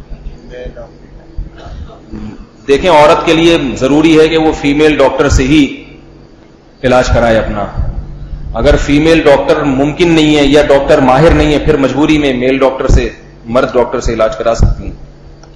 آپ نے ایک بیان میں کہا تھا کہ ٹائی لگانا حرام نہیں کیونکہ اب یہ مسلمانوں میں ہے, تو مہندی کی رسم بھی تو مسلمانوں میں عام ہو چکی ہے اور اس کا کوئی دین کا حصہ نہیں, بلکہ اس پتہ نہیں کیا لکھا ہوا انہوں نے, کلچر کیا ٹریڈیشن کی وجہ سے کر لے تو جائز ہے یا نہیں؟ مہندی کو جو ہم ناجائز کہتے ہیں نا, وہ اس لیے نہیں کہ انگریزوں کی رسم ہے یا ہندوؤں کی رسم ہے. مہندیوں کو ہم ناجائز اس لیے کہتے ہیں کہ خلاف شرع رسم ہے. بعض چیزیں کسی قوم کا شعار نہیں ہوتی مگر پھر بھی خلاف شرع، شریعت کے مزاج کے خلاف ہوتی ہیں وہ. اب نکاح ایک عبادت ہے، اس کے لیے شریعت نے ہمیں انٹرٹینمنٹ کا بھی موقع بتا دیا کہ یہ یہاں کرنا ہے، یہاں نہیں کرنا، خرچہ اس کا ہوگا، اس کا نہیں ہوگا. اب جب شریعت نے ایک چیز بتا دی ہے ہمیں تو ہم اپنی طرف سے اس میں جب اضافے کریں گے تو اس کا نقصان کیا ہوگا کہ نکاح مشکل ہو جائے گا. اب مہندی اور یہ مایوں اور یہ جو رسمیں ہیں نا، ان کا نقصان، دو نقصان ہے اس کے. ایک تو اس پہ پیسہ خرچ ہوتا ہے، جبکہ شریعت کیا چاہتی ہے؟ نکاح کو آسان سے آسان بنایا جائے. اب مہندی ہوگی تو جو مہندی نہیں کرے گا اس کو لوگ تانے بھی دیتے ہیں اور خواتین پریشان بھی ہوتی ہیں کہ ہم لوگ کی مہندی نہیں ہو رہی، لوگ کہیں پتہ نہیں میت ہے یا شادی ہے، سمجھ میں نہیں آ رہا. تو نکاح مشکل ہوتا ہے. دوسری بات یہ کہ طوفان بدتمیزی، بے حیائی، مہندی، بارات اور ان چیزوں میں بے حیائی بہت ہوتی ہے. اب یہ تو نہیں سوال اٹھایا جا سکتا نا کہ سنت کے مطابق ہم مہندی منائیں گے. مہندی میں تو کوئی سنت طریقہ ہی نہیں ہے. مہندی ہوگی تو یہ سارے بدماشیاں، لڑکے لڑکیاں اور یہ کٹے گانے بجانے اور یہ ساری چیزیں ہوں گی، سیٹنگیں بھی ہوں گی اور آنکھ مٹکے بھی ہوں گے. ایسی اسلامی مہندی میں نے آج تک کبھی نہیں نہ دیکھی نہ کبھی سنا کہ لڑکیاں ادھر الگ سے بیٹھی ہوئی ہیں پردے کے اندر اور لڑکوں کو وہاں کوئی گھسنے کی اجازت ہی نہیں ہے، نہ دولہا آ سکتا ہے وہاں، تو وہ مہندی نہیں ہوگی، وہ پتہ نہیں کیا ہوگی. آپ خود سوچ سکتے ہیں ایسی مہندی میں کوئی جائے گا بھی نہیں. وہ ایک جو تھے نا، ایک استاد نے اپنی اس بچے ٹیچر سے کہا، استانی صاحبہ تھیں، انہوں نے اپنی بچوں سے کہا، جو اسٹوڈنٹس تھے سب بچوں سے، لڑکے تھے سارے، کہ بچوں عزم کرو ہم کبھی بھی سگریٹ نہیں پیئیں گے. بچوں نے کہا ٹھیک ہے مس، ہم وعدہ کرتے ہیں کبھی سگریٹ نہیں پیئیں گے. بچوں وعدہ کرو کبھی شراب نہیں پیو گے. بچوں نے کہا مس، ہم وعدہ کرتے ہیں کبھی شراب نہیں پیئیں گے. بچوں وعدہ کرو کبھی لڑکیوں کا پیچھا نہیں کرو گے. بچوں نے کہا مس، ہم سب وعدہ کرتے ہیں کبھی لڑکیوں کا پیچھا نہیں کریں گے. بچوں وعدہ کرو ملک پہ جان دینے کا وقت آیا تو جان دے دیں گے. بچوں نے کہا جان دے دیں گے، ایسی زندگی کرنا بھی کیا ہے. جیسے ہی ملک پہ جان دینے کا ٹائم آیا فوراً ٹرک کے نیچے آ کے جان دیں گے، کچھ بھی کریں گے، کیونکہ اس قسم کی زندگی کا کوئی فائدہ نہیں ہے. تو ایسی اسلامی مہندی اگر ہوگی جس میں آنکھ مٹکا ہی نہ ہو تو پھر اس مہندی میں میرے بھائی کوئی بھی نہیں جائے گا. آپ نے ایک بیان میں کہا تھا، یہ ہو گیا مسئلہ پوچھا تھا کہ ونڈوز یا اس جیسے دوسرے سافٹ ویئر کا، یہ کیا لکھا ہوا ہے؟ Copy right. کاپی اردو میں لکھا ہوا ہے، رائٹ انگلش میں لکھا ہوا ہے. کاپی رائٹ لینا جائز ہے؟ آپ نے کہا ہاں، لیکن سمجھ میں نہیں آیا کیونکہ ایک سافٹ ویئر نے جو میں نے محنت کی ہے اس کی چوری کیسے جائز ہوگی؟ اس کو چوری نہیں کہہ سکتے.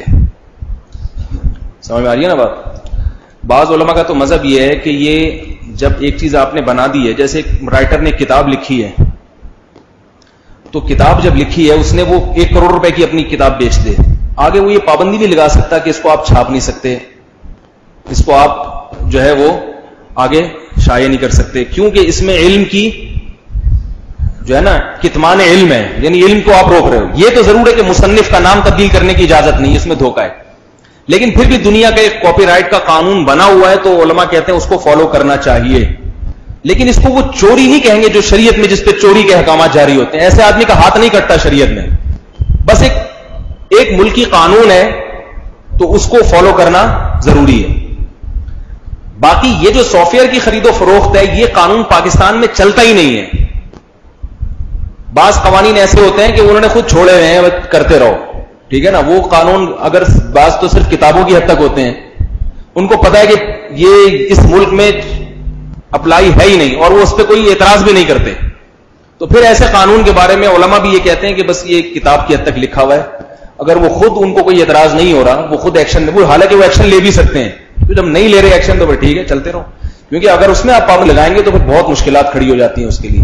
صرف یہ اس کے بارے میں نہیں، اور بہت سارے قوانین ایسے ہیں کہ اگر اس میں ہم صرف کتاب میں لکھے کی وجہ سے پابندی لگا دیں تو جب وہ لکھے ہوئے کو حکومت ہی نہیں مان رہی ہے، جس نے بنایا وہ بھی کہہ رہا ہے جانے دو، ٹھیک ہے نا، کرنے دو، چلتا ہے، تو وہ لکھا ہوا کیوں ہے؟ وہ ان کی کچھ مجبوریاں ہوتی ہیں کہ ان کو پتا ہے اگر لکھے ہوئے سے بھی ہٹا دیا نا تو پھر یہ بے لگام ہو جائیں گے. تو اس لیے وہ بھی سیاست سے کام لے رہے ہیں، آپ بھی سیاست سے کام لیتے رہیں. جب تک وہ نہیں پوچھتے آپ بھی کرتے رہیں، جب وہ پوچھنا شروع کر دیں تو آپ بند کر دیں. ٹھیک ہے بھائی، قانون بن گیا، ہم اب سافٹ ویئر نہیں خریدیں گے جب تک لائسنس نہیں ہوگا. ویسے بھی یہ جو بغیر لائسنس والے سافٹ ویئر ہیں یہ پائیدار ہوتے بھی نہیں ہیں. تو طوطے پالنا، پرندے پالنا پھر قید کرنا جائز ہے. میں جہاں کام کرتا ہوں دوپہر کا کھانا اپنے ساتھ لے کر جاتا ہوں, جس کے ساتھ کھاتا ہوں وہ اس کمپنی کے چوکیدار ہے اور بھی وہیں رہتے ہیں. کبھی کبھی ان کو صدقے کا گوشت مل جاتا ہے تو وہ بنانے, وہ صدقے کا گوشت جب ان کو ملتا ہے ان کی ملکیت میں آ گیا, اب وہ خود کھائیں کسی کو بھی کھلائیں, ان کی اجازت ہے. آپ نے زکات دے دی کسی فقیر کو, اب وہ آپ ہی کو چائے پلا دے اس سے تو اس کی مرضی ہے بھائی. اب یہ تھوڑی کہیں گے میں اپنی زکات خود کھا رہا ہوں, وہ اب آپ کی نہیں ہے, اب وہ اس کے پیسے ہیں. اور یہ حدیث سے ثابت ہے, حضرت بریرہ رضی اللہ تعالی عنہ کے پاس صدقہ کے گوشت آیا تھا تو آپ صلی اللہ علیہ وسلم نے فرمایا کچھ ہے کھانے کو؟ انہوں نے فرمایا نہیں وہ صدقے کا ہے. فرمایا تمہارے لیے صدقہ ہے, میرے لیے ہدیہ ہے. نہیں تمہارے لیے تو صدقہ ہے, تمہاری طرف سے مجھے ہدیہ, میں کوئی صدقے کی چیز تھوڑی کھا رہا ہوں. تو جب فقیر کی ملکیت میں چلا گیا اب وہ جو چاہے کرے اس سے.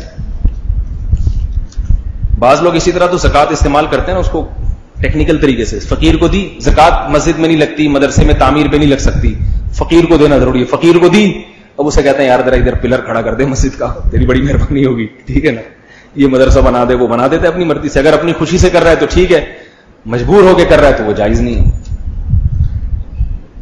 اچھا بھائی, آفس امپلائیز کے لیے دوپہر کے کھانے کے بعد سونے کا کوئی راستہ بتا دیں کیونکہ اجازت نہیں ہوتی. آفس امپلائیز کے لیے تو سونے کا اس لیے کہ وہ کھانے سے پہلے بھی سوتے ہیں, کھانے کے بعد بھی سوتے ہیں, سو ہی رہے ہوتے ہیں. میم تو جب بھی کسی آفس میں گئے ہیں تو ہمیں عملہ سوتا ہوا ہی نظر آیا. لیکن قیلولہ بہت ضروری ہے. دوپہر کھانے کے بعد جو آدمی نہیں سوتا وہ اپنی قبر اپنے ہاتھوں سے کھود رہا ہے. حدیث میں آتا ہے رسول اللہ صلی اللہ علیہ وسلم نے فرمایا, صحیح بخاری کی حدیث, قیلوا فإن الشیطان لا تقیل, فرمایا قیلولہ کیا کرو اس لیے کہ شیطان قیلولہ نہیں کرتا. کیا مطلب؟ دوپہر کھانے کے بعد نہ سونا یہ کس کا کام ہے؟ شیطان. تو یہ چونکہ صحت کے لیے بہت نقصان دہ ہے اس لیے نبی صلی اللہ علیہ وسلم نے اس پر خصوصی تاکید فرمائی. میرا ایک بیان ہے, گوگل پہ آپ سرچ کریں گے یا میری ویب سائٹ پہ مل جائے گا, اسلام اور صحت, پارٹ 1 آیا, ابھی تک پارٹ 2 نہیں آیا اس کا. پارٹ 1 آپ سن لیں, اس میں آپ کو پتا چلے گا کہ اسلام نے صحت کی حفاظت کی کتنی اہمیت بیان کی ہے اور صحت کی حفاظت کے کیا طریقے بیان کیے ہیں, تو وہ آپ ضرور سنیے گا. تو وہ دوپہر جو ہے نا کھانے کے بعد لازمی سویا کریں, کیونکہ جب پیٹ بھرتا ہے تو سارا خون آ جاتا ہے میدے کی طرف, دماغ خالی ہو جاتا ہے. اس وقت آپ دماغ سے کام لیں گے تو خون پھر اوپر کی طرف جائے گا, نہ پورا اوپر جائے گا نہ پورا نیچے جائے گا, تو نتیجہ نہ ادھر کریں گے نہ ادھر سے بھی خالی ہو جائیں گے اور میدے سے بھی خالی ہو جائیں گے, میدا بھی خراب ہو جائے گا, دماغ بھی خراب ہو جائے گا. اکثر لوگ چڑچڑے پن کا شکار ہو جاتے ہیں, تو آدھا گھنٹہ پونا گھنٹہ جا کے لیٹ جایا کریں کوئی بہانہ کر کے, سر مجھے ذرا کام ہے. یہ بھی نہیں ہو سکتا کرسی کوئی پیچھے کر کے تھوڑا سا سو جایا کریں. بچہ یا بچی کی پیدائش, اور اگر یہ بھی نہیں ہو سکتا پھر کھانا چھوڑ دیں, حقیقت ہے. پھر تھوڑا تھوڑا, جیسے گورے ہیں نا, گورے, ان کے بارے میں سنا ہے کہ وہ دوپہر کا کھانا لنچ ختم ہو گیا ان کے یہاں. وجہ اس کی انہوں نے بھی ریسرچ کی نا کہ بھئی کھانے کے بعد سونا ضروری ہے. اب وہ اگر سوئیں گے تو وہ کہیں گے پھر ملک ترقی کیسے کرے گا. ان کے یہاں تو باقاعدہ ملک کی ترقی کی باقاعدہ کوشش کی جاتی ہے, ٹھیک ہے نا. تو ہمارے یہاں نہیں کوشش, ہمارے تو باقاعدہ تنزل کی کوشش کی جاتی ہے. تو پھر انہوں نے اس کا آلٹرنیٹ یہ نکالا کہ بھائی بھوکے بھی نہیں رہ سکتے تو ریفریشمنٹ کے لیے کچھ تھوڑا سا, ایک نوالا برگر کا ادھر سے لے لیا, ایک ڈبل روٹی کا پیس, ایک کیک رس چائے میں ڈبو کے کھا لیا, بس یہ ایسے ریفریشمنٹ پہ چل رہے ہوتے ہیں وہ. تو آپ یہ کیا کریں کہ پھر صبح ناشتہ تگڑا کر لیا, دوپہر کھانے میں جو ہے نا ہلکا پھلکا 2-4 ایک آدھ سموسہ سونگ لیا, ٹھیک ہے, یا یہ کہ تھوڑا سا کھا لیا, اس طرح سے چلایا کریں. نمازی کے یہ ہو گیا نا, بچی یا بچی کی پیدائش کے بعد صرف کانوں میں اذان دینی چاہیے یا اذان اور اقامت دونوں, ایک کان میں اذان ایک کان میں اقامت. نمازی کے ماتھے پر محراب آنے کی وجہ بیان کیجیے گا, کیونکہ کچھ لوگوں کے ماتھے پر محراب تھوڑے سے, یہ کھال سے اس کا تعلق ہے. اسکن جو ہے نا بعض لوگوں کی ایسی ہوتی ہے کہ وہ تھوڑا سا ہی سجدہ کریں تو نشان بن جاتا ہے, اور بعض کی اسکن ایسی ہوتی ہے کہ وہ پوری رات کی سجدے میں جو ہے سر رگڑتے رہیں ان کی نشان نہیں بنتا. تو جن کے بن جاتا ہے پھر وہ فائدے میں رہتے ہیں, لوگ انہیں جھک جھک کے سلام کرتے ہیں, حالانکہ وہ تہجد نہیں بھی پڑھتے ہوتے بعض دفعہ, اور بعض ایسے ہوتے ہیں بیچارے رو کے پاگل ہو جاتے ہیں گھس گھس کے, تو وہ پھر بھی نہیں بن رہا ہوتا. تو بھئی اللہ کی دین ہے بھائی جس کے بنا دے. لیکن بہرحال یہ جو ماتھے پہ سجدے کا نشان بن جاتا ہے اس کی فضیلت ہے. حدیث میں آتا ہے کہ جو نماز کی جگہ پہ نشان بنے گا نا وہ قیامت کے دن جگہیں روشن ہوں گی. نکاح سے پہلے عیدی بھیجنے کی جو رسم ہے, بھائی اگر کبھی کوئی خوشی سے بھیج دے منگیتر کے ہاں, خود نہ بھیجے, اس کی اماں بھیجے, اپنی بہو ہونے والی ہے تو ٹھیک ہے, اس میں کوئی حرج نہیں ہے. لیکن ان چیزوں کو, یہ چیزیں جب چپک جاتی ہے نا جونک کی طرح, کھٹمل کی طرح, پھر یہ نقصان ہوتا ہے. بعض دفعہ پیسے نہیں ہے, عیدی بھیجنے کا نہیں دل چاہ رہا, سسرال والے ناراض ہو رہے ہیں کہ عیدی نہیں بھیجی انہوں نے, پھر اس لیے علماء منع کرتے ہیں کہ ان رسموں کو ختم کرنا چاہیے. شرعی پردہ کرانے کے لیے الگ گھر لینا چاہتا ہوں جبکہ والدین چاہتے ہیں کہ ساتھ رہو. جوائنٹ فیملی میں کیا گنجائش ہے؟ اگر والدین نہیں سنتا تو وہ کہتے ہیں کہ نافرمان ہو. شرعی پردے کے لیے الگ گھر لینے کی ضرورت نہیں ہے, ایک ہی گھر میں رہتے ہوئے جوائنٹ فیملی میں بھی شرعی پردہ کیا جا سکتا ہے. اس کا طریقہ یہ ہے کہ بیوی جو ہے آپ کی جو سر پہ موٹی چادر رکھے, جب دیور وغیرہ کا آنا ہو تو دیور کو بھی چاہیے تھوڑا سا کھنکار دے, اپنی آنے کی اطلاع دے دے. تو وہ بھابھی ہے یا جو بھی, بڑے بھائی کی بیوی کو بھابھی کہتے ہیں, چھوٹے بھائی کی بیوی کو بھی کچھ کہتے ہیں کہ نہیں کہتے ہیں, چلیں وہ بھی بھابھی فرض کر لیں, تو وہ تھوڑا سا گھونگٹ اپنا چہرے پہ تھوڑا سا چادر آگے کر دے, وہ گزر جائے اپنے کام سے. اس طرح سے ہو سکتا ہے. اور اگر گھر بہت ہی چھوٹا ہے, 2 کمروں کا گھر ہے, تو پھر یہ ہے کہ ایک ہی کمرے میں کھا سکتے ہیں. بس فرق یہ ہونا چاہیے کہ بھابھی دیور کے بالکل سامنے نہ بیٹھے. سمجھ میں آ رہی ہے بات؟ جب دسترخوان پہ بیٹھے تو جس لائن میں دیور صاحب بیٹھے ہوئے ہیں اسی لائن میں بھابھی تھوڑا سا فاصلے کے ساتھ. درمیان میں اگر شوہر کا فاصلہ ہو تو بہت ہی مفید رہے گا, ٹھیک ہے, کیونکہ وہ پھر نگرانی رکھے گا, دائیں آنکھ سے ادھر دیکھے گا, بائیں آنکھ سے اپنے بھائی کو دیکھتا رہے گا. وہ پھر بس ایک اس کا فاصلہ ہی بہت ہی مفید ہے, صحت کے لیے بھی, شریعت کے حساب سے بھی. اور اگر دیور کا فاصلہ نہیں ہے تو ویسے تھوڑا سا ساس ہے یا کوئی بھی, بالکل ایک کمرے میں الگ ہونے کی اجازت نہیں ہے دیور اور بھابھی کو, یہ بالکل جائز نہیں. حدیث میں نبی صلی اللہ علیہ وسلم نے صاف طور پر یہ جب مجبوری ہو, گھر اتنا چھوٹا ہے کہ اب الگ الگ بیٹھ کے نہیں کھا سکتے, تو پھر بھائی اسی لائن میں بھابھی بیٹھ جائے, اسی لائن میں دیور, تاکہ چہرے پہ نظر نہ پڑے ایک دوسرے کے. تو یہ آسان ہے. میں اس لیے بار بار کہہ رہا ہوں کہ بعض عورتیں شرعی پردہ نہیں کرتی, اس کو بنیاد بنا کے ہم جوائنٹ فیملی میں تو ہم کیسے کریں. تو پردہ معاف نہیں ہوتا, وہ بہرحال کرنا پڑے گا. گھر جیسے جیسے وسیع ہوتا چلا جائے تو آپ بھی پھیلتے چلے جائیں, ٹھیک ہے نا. وہ اپنے وہاں کمرے میں کھا لیں, اپنے یہاں کمرے میں کھا لیں, اس طرح سے ہو سکتا ہے. بلکہ گھر اگر پھیلا ہوا بھی ہے, بعض والدین کی کوشش ہوتی ہے کہ بھائی سب اکٹھے بیٹھ کے کھائیں. اب سحری افطاری میں اب لوگوں کے میرے پاس فون آتے ہیں کہ میرے والدین چاہتے ہیں کہ ہم سب اکٹھے ایک دسترخوان پہ بیٹھ کے کھائیں, میری وائف اس پہ آمادہ نہیں ہوتی. میں ان سے کہتا ہوں آپ کی وائف کے جب آل اولاد اور بہویں ہوں گی نا, پھر وہ بھی یہ چاہیں گی کہ ہم سب بیٹھ کے کھائیں. والدین کی یہ رمضان ہی میں تو پتہ چلتا ہے گھر میں گیدرنگ کا, تو اس کی اجازت ہے کہ ایک دسترخوان پہ کھا لیں لیکن فاصلے کے ساتھ. بھابھی اس طرف بیٹھی ہو اسی لائن میں, اور دیور تھوڑا سا فاصلے پر بیٹھ جائیں اسی لائن میں, تاکہ چہرے پہ دونوں کی ایک دوسرے کی نظر نہ پڑے. اور تھوڑا سا ہنسی مذاق میں احتیاط کر لیں. عورت کو احساس ہونا چاہیے میرا نامحرم آدمی بیٹھا تو زیادہ کھلکھلا کے ہنسے نہیں, تھوڑا سا ریزرو ہو کے بیٹھے. اس طرح سے دسترخوان پہ بیٹھ کے کھانا بھی کھا سکتے ہیں, جائز ہے, اس میں کوئی گناہ نہیں ہے. اور اگر کوئی بہت احتیاط کرتا ہے اور والدین کو اس پہ اعتراض بھی نہیں ہوتا تو بھی ٹھیک ہے, بہت اچھی بات ہے, احتیاط جتنی ہو اچھا ہے. میاں بیوی کے تعلقات صحیح ہوں سوائے ایک وجہ کہ لڑکی کے ماں باپ لڑکے کے ماں باپ کو عزت نہ دیتے ہوں, ایسی حالت میں لڑکے کے ماں باپ کہیں اپنے بیٹے کو کہیں کہ تم جاؤ ان کے گھر تو شرعی احکام کیا ہیں. سوال سمجھ میں نہیں آ رہا, ایک ہی رہ گیا بس. میاں بیوی کے تعلقات صحیح ہوں سوائے ایک وجہ کہ لڑکی کے ماں باپ لڑکے کے ماں باپ کو عزت نہ دیتا ہوں, یعنی لڑکی کے جو والدین ہیں وہ لڑکے کے والدین کو عزت نہیں دیتے. ایسی حالت میں لڑکے کے ماں باپ کہیں اپنے بیٹے کو کہ تم مت جاؤ, یعنی لڑکے کے والدین کہہ رہے ہیں کہ ان کے گھر نہ جاؤ کیونکہ وہ ہمیں عزت نہیں دیتے. تھوڑا پیچیدہ مسئلہ ہے. اب کتنی عزت نہیں دے رہے, تھوڑی بہت تو ہر آدمی نہیں دیتا عزت آج کل, ٹھیک ہے, تھوڑی بہت انسلٹ تو آج کل ہر ایک ہی کر رہا ہے. اصول تو یہی ہے کہ حدیث میں آتا ہے جو کٹے تم اس سے جڑو, تو اصول تو یہی ہے. لیکن بعض دفعہ ناقابل برداشت حد تک معاملہ پہنچ جاتا ہے. اب ناقابل برداشت پہنچنے میں مفتی کی رائے کا اعتبار نہیں ہے, جو خود اس میں مبتلا ہے وہ جان سکتا ہے کہ بھئی کیا اتنی انسلٹ ہو رہی ہے کہ قطع تعلق ضروری ہو گیا ہے, تو وہ خود فیصلہ کریں گے. آپ حفاظ صرف رمضان میں داڑھی رکھتے ہیں, ان کے پیچھے تراویح پڑھنا جائز نہیں ہے. یاد رکھیں کسی بھی کبیرہ علانیہ گناہ کے مرتکب آدمی کے پیچھے نماز جائز نہیں ہے. یعنی 2 شرطیں امام میں, اگر وہ کبیرہ گناہ میں مبتلا ہے لیکن چھپ کے کرتا ہے, سب کے سامنے نہیں, تو بھی اس کو امام بنانا جائز ہے, اس لیے کہ چھپ کے کر رہا ہے, وہ اللہ اور اس کا معاملہ ہے. صغیرہ گناہ کرتا ہے لیکن سب کے سامنے کرتا ہے, تو بھی اسے امام بنانا جائز ہے, اس لیے کہ گناہ تو کر رہا ہے مگر وہ صغیرہ گناہ ہے. لیکن 2 شرطیں, گناہ بھی کبیرہ اور کرتا بھی کھلے عام. تو ایسے آدمی کے پیچھے فرض نماز پڑھنا جائز ہے, اپنے اختیار سے اسے امام بنانا فرض نماز میں بھی جائز نہیں ہے.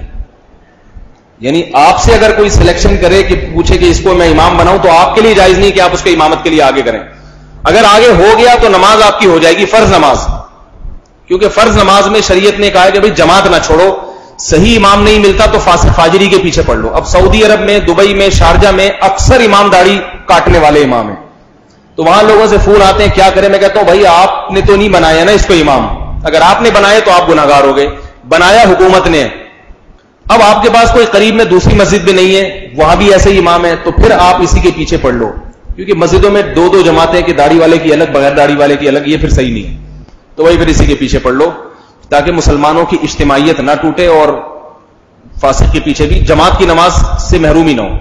لیکن تراویح کی نماز جماعت سے پڑھنا لازم نہیں ہے, لہذا اس میں ضرورت نہیں ہے کہ آپ بغیر داڑھی والے کے پیچھے پڑھیں. اگر داڑھی والا نہیں ہے تو آپ اکیلے پڑھ لیں. سمجھ میں آ رہی ہے بات کہ نہیں آ رہی؟ تو اس لیے جو ہے داڑھی کٹانا تو گناہ کبیرہ ہے, اس لیے وہ آپ اس کے پیچھے نہ پڑیں. لیکن اگر وہ کہہ رہے ہیں میں نے توبہ کر لیا تو اس کی زبان کو مان لیں. بعض لوگ پورا لیبارٹری ٹیسٹ شروع کر دیتے ہیں اس کا. ابھی ایک حافظ آیا, میں نے کہا میں نے توبہ کر لی, میں نے داڑھی رکھ لی ہے, وہ کہہ رہے نہیں کاٹتا ہے. میں نے کہا جب یہ منہ سے بول رہے کر لیے تو کیا ضرورت ہے, بس بولے ٹھیک ہے کر لیے, اللہ معاف کرنے والا ہے. لیکن یہ کہ وہ اس طرح سے پھر اس کے پیچھے پڑ جاتے ہیں بعض لوگ کہ یہ جھوٹ بول رہا ہے, تو آپ کو کیسے پتا ہے جھوٹ بول رہا ہے, ہو سکتا ہے آپ جھوٹ بول رہے ہو.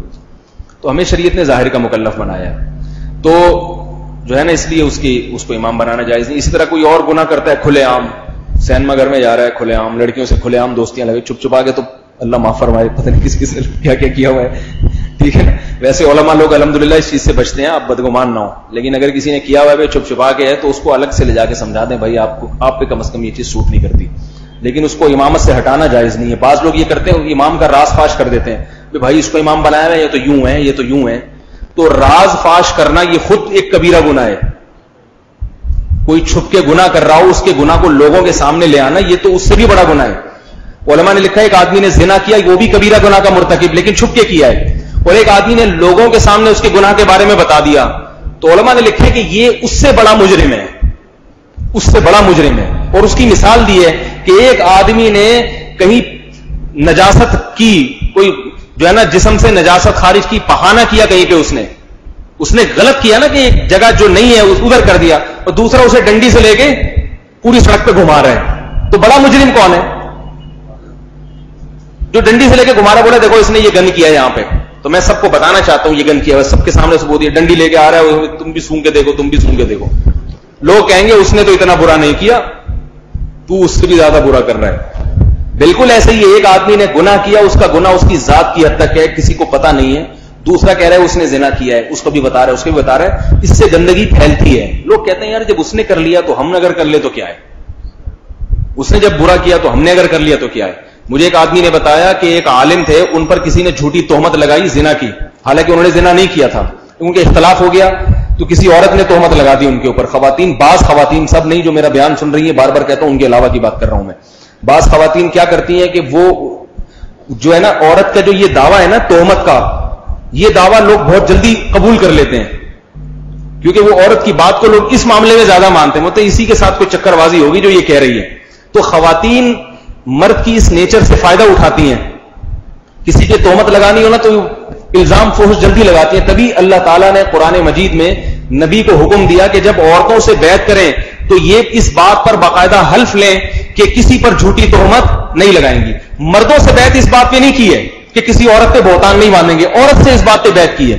تو اس سے پتہ چلا کہ خواتین جب کسی سے لڑتی ہیں تو بعض مرتبہ وہ اپنی طرف ہمدردیاں لینے کے لیے, میاں بیوی کے اختلافات میں ایسا بہت ہوتا ہے کہ عورت پہ جب کچھ بن نہیں رہی نا کہ میاں کو بدنام کرنا, تو لڑکیوں کا چکر ڈال دو اس کے اوپر. اس پہ نہ سب لوگ یقین کر لیتے ہیں, اور یقین نہ بھی کریں تو لوگ کہتے ہیں کہ کچھ تو ہے, کچھ تو ہے. جیسے ایک آدمی نابینا تھا, وہ کہیں اس نے اونٹ والے سے سواری مانگی کہ یار مجھے بھی بٹھا لو. اب اونٹ پہ جو آدمی بیٹھا ہوا سفر کر رہا ہے اس کی بیوی بھی اس کے ساتھ. تو اب اس نے سوچا یہ نابینا آدمی, اگر اس کو میں نے اپنے ساتھ آگے بٹھا لیا تو یہ نابینا, اس کی تو نظر بھی نہیں پڑے گی میری بیوی پر, اور چلو ایک بیچارہ نابینا کو بٹھا لیا اس نے. اب جب شہر میں داخل ہوئے ہیں تو نابینا نے شور مچانا شروع کر دیا, یہ میری بیوی ہے, یہ اس کی نہیں ہے, یہ میری بیوی ہے, اس کی نہیں ہے. لوگوں نے پکڑ لیا, ابے دوسروں کی بیویاں لے کے جا رہا ہے تو. تو جب اس عورت سے پوچھا گیا, عورت نے کہا یہ جھوٹ بول رہا ہے, یہ میرے میاں ہیں, یہ نابینا میرا شوہر نہیں ہے, یہ میرے. نابینا نے کہا اصل میں نابینا ہوں نا, تو میری بیوی تو بہت عرصے سے ویسے ہی مجھ سے پریشان تھی کہ میں اندھا ہوں, ابھی سے آنکھوں والا مل گیا, ابھی اونٹ پہ بیٹھ کے انہوں نے پروگرام بنایا آپس میں, ٹھیک ہے نا, کہ نئے شہر میں جا رہے ہیں, ہمیں کوئی پہچانتا تو ہے نہیں, تو ایسا کرنا ہم جو ہے نا وہ آپس میں یہ کہہ لیتے ہیں کہ تو میری بیوی اور میں تیرا میاں ہوں. اب چونکہ ہے تو بیچارہ معذور نا, نابینا ہے, لوگوں کو ترس تو آئے گا نا اس پہ, اور اس کا اپنا شہر اتنا دور ہے. پہلے زمانے میں یہ تو نہیں تھا کہ موبائل فون کر کے, اب کون 6 مہینے کا سفر کر کے واپس جائے گا پوچھنے کے لیے. اب جھگڑا ہو گیا, کچھ لوگ کہہ رہے ہیں ابے نہیں, یہ جب عورت کہہ رہی ہے کہ یہ میرے میاں ہیں تو اس کی بیان لو, دوسرا کہہ رہا ہے ابے عورت تو کہے گی, اس کا اصل جو اوریجنل میاں وہ نابینا ہے, تو جان تو چھڑانی تھی نا اس نے.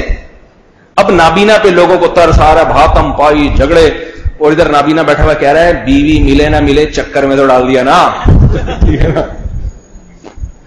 مل گئی تو ٹھیک ہے, نہیں ملی تو چکر میں ہمارا کون سی زبان گھس گئی.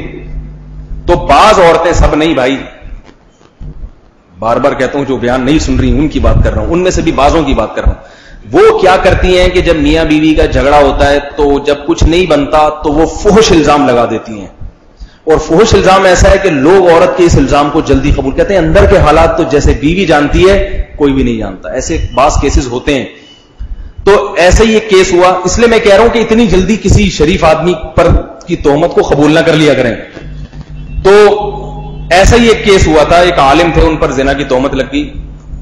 ان کے مریدین بھی تھے بہت سارے, وہ بیعت بھی کرتے تھے, حالانکہ وہ ہمیں پتا تھا کہ وہ ایسے نہیں ہیں.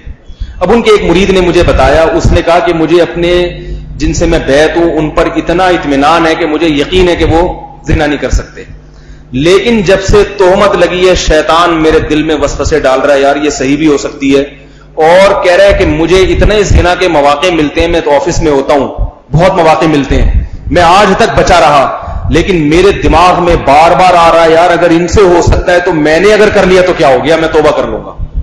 بات آ رہی ہے سمجھ میں؟ اب یہ دیکھو, اس عالم نے اگر بالفرض کیا بھی ہے تو ان کا تو ایک ذاتی گناہ ہو گیا نا, وہ اللہ سے توبہ کرے, جو بھی کرے اللہ ان کو سزا دے, معاف کرے, وہ تو اللہ ان کا معاملہ ہے. لیکن جس نے یہ خبر آگے نقل کر دی, اب اس خبر کا نقصان کیا ہو رہا ہے, جس نے ساری زندگی نہیں کیا نا, شیطان کو موقع مل گیا اس کو ورغلانے کا. اب یہ تو نیک سالے تھے, میرے پاس آ گئے مشورہ لینے کے لیے, یار میرے تو کہہ رہے میرے دماغ میں طوفان مچ گیا ہے کہ یار میں نے کر لیا, تو کہہ رہے آ گئے. میں نے ان کو اللہ کے عذاب سے ڈرایا, میں نے کہ ایک دفعہ ہوگا, یہ ایک دفعہ, اور پھر زندگی بھر ہمیشہ کے لیے اس گناہ میں برباد ہو جاؤ گے. لیکن کتنے لوگ ہوں گے جن پر یہ اثرات آئے ہوں گے اور انہوں نے کسی سے جا کے مشورہ نہیں لیا ہوگا. تو اس سے پتا چلتا ہے کہ برائی کرنا بھی برا ہے, مگر اس برائی کو نقل کرنے والا, اس راز کو فاش کرنے والا, وہ اس سے بڑا مجرم ہے, وہ کئی لوگوں کو برائی کی لائن میں لگا دیتا ہے. اس لیے شریعت کیا کہہ رہی ہے بھائی, کسی کا گناہ دیکھا ہے تو اس کو کیا کرو, بالکل چھپا دو, ایسے جیسے اندھے بن جاؤ, اور اگر خیفہ ہو تو اس کو لے جا دو سائڈ میں جا کے بتا دو بھائی یہ نہیں کیا کرو, یہ غلط ہے. اس کے علاوہ کسی سے. تو آج بات کافی لمبی ہو گئی چونکہ آخری بیان تھا, آپ لوگوں نے بھی آخری سمجھ کے سنا ہے, زندگی کا آخری نہیں, رمضان سے پہلے کا آخری. زندگی کا تو اللہ ہی جانتا ہے بھائی. جی رمضان میں جو بیان ہوگا یا تو میرا ہوگا یا میرا نہیں ہے, تو کسی کا بھی ہوا تو وہ نماز یہاں کتنے بجے ظہر کی 1:30 بجے نماز ہے, تو 1:30 بجے آپ لوگ آئیں گے, پھر انشاءاللہ بیان ہوگا. اللہ تعالیٰ سمجھنے کی عمل کی توفیق عطا فرمائے. رمضان میں کوئی غریب فقراء اور مساکین کو کوئی اگر زکوٰۃ میرے ذریعے سے دینا چاہتے ہیں تو میرے پاس بھی کچھ ذرائع ہیں پہنچانے کے لیے. میں اپیل نہیں کر رہا چندے کی, صرف ایک اطلاع دے رہا ہوں کہ اگر آپ کے لیے پہنچانا مشکل ہے تو ہمارے پاس بھی کافی سارے غریب مساکین ہیں جن کے ساتھ ہم رمضان میں تعاون کرتے ہیں, تو میرے ذریعے سے بھی وہ تعاون ہو سکتا ہے.